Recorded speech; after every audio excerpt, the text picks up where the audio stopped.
السلام علیکم ورحمۃ اللہ وبرکاتہ۔ اعوذ باللہ من الشیطان الرجیم، بسم اللہ الرحمن الرحیم، مالک یوم الدین۔ سورہ فاتحہ کا درس جاری ہے۔ آج ہم جس آیت کو بیان کریں گے وہ مالک یوم الدین، یعنی اللہ تعالیٰ مالک ہے بدلے کے دن کا۔ بدلے کا دن یعنی قیامت کا دن، روز محشر، جب اللہ تعالیٰ بندوں کو ان کے دنیا میں کیے ہوئے اعمال کا حساب کتاب دے گا۔ اللہ تعالیٰ نے اس کو کیوں فرمایا کہ بھئی میں اس دن کا مالک ہوں، جبکہ اللہ تعالیٰ ہر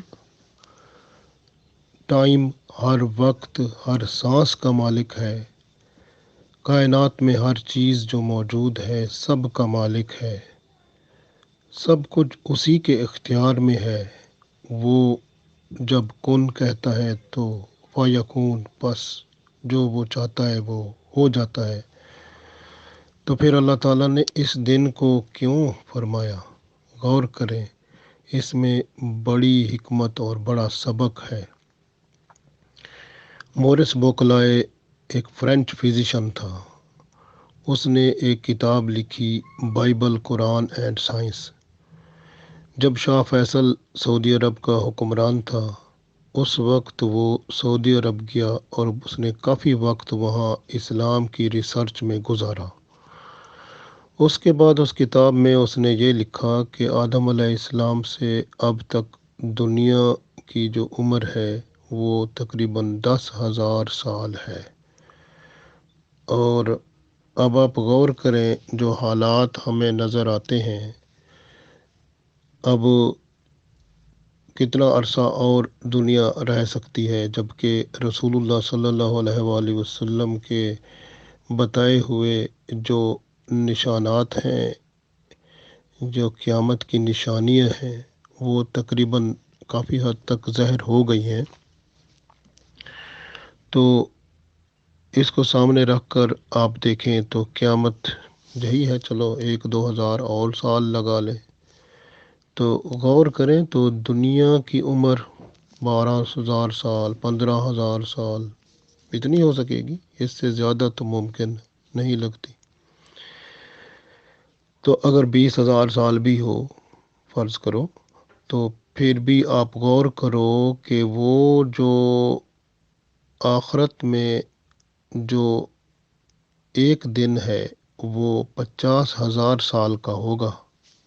تو وہ دن اس دنیا کی عمر سے کتنا بڑا ہوگا، اور ایک بندے کو جب اعمال نامہ دیا جائے گا تو وہ کتنی بار اس کو پڑھ سکے گا، اور وہ تو پڑھ کے خود ہی فیصلہ کر لے گا کہ میں جنتی ہوں یا جہنمی ہوں، کیونکہ وہ تو خود ہی اسیسمنٹ یا خود ہی بندہ اپنے بارے میں معلومات کر لے گا۔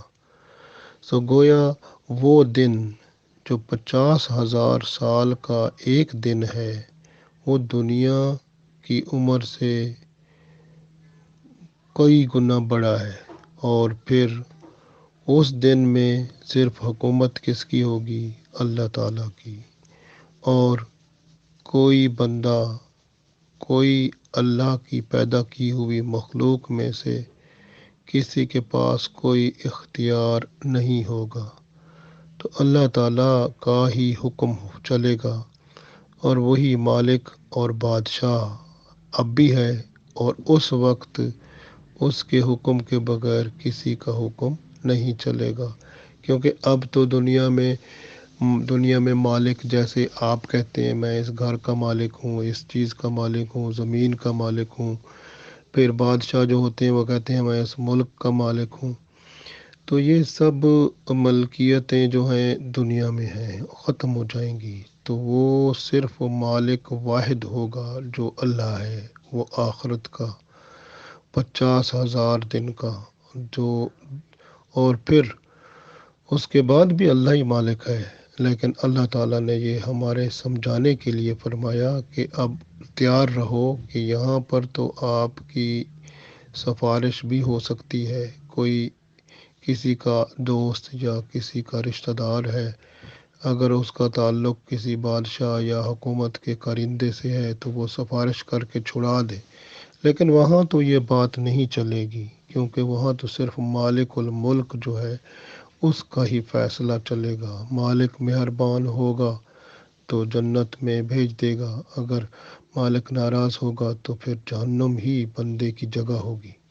تو اس لیے ہمیں حکم دیا گیا ہے کہ ہمیں اس بارے میں غور کر لینا چاہیے کہ اصل مالک جو ہے اس کو پہچان لیں یہاں پر، کیونکہ وہاں پر یوم الدین یعنی دینے کا دن، یعنی جو جزا کے جو کچھ کمایا اس کے دینے کا دن ہے، اس کی جزا کا دن ہے۔